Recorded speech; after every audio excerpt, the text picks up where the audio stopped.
Jago poro e lo kweth mathoth e od bura ma pachoka Silvanus Osoro onyiso MCAs mawuok e kaunti ma Nyamira mondo bag twak gi gavana ma kaunti no Amos Nyaribo motelo negi dwaro thiche oko e apisi.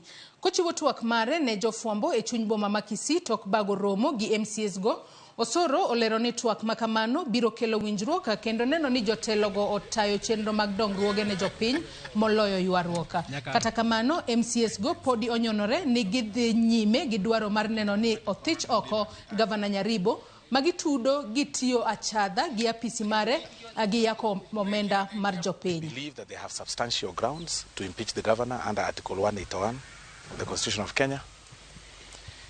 And but even as they do that, we continue begging them that even as they continue engaging and pushing for the agenda of impeachment, they also embrace ADR.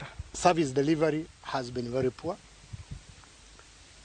and the governor has failed in his duties of bringing the people together so that we can be able to discuss these issues. Who doesn't know?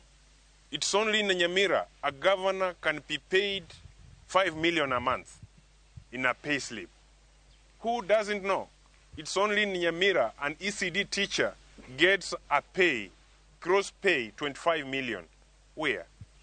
Who doesn't know? It's only in Nyamira that a doctor's plaza can take 6 years to be completed. Who doesn't know? It's only in Nyamira that somebody can launch empty boxes in the name of medicine.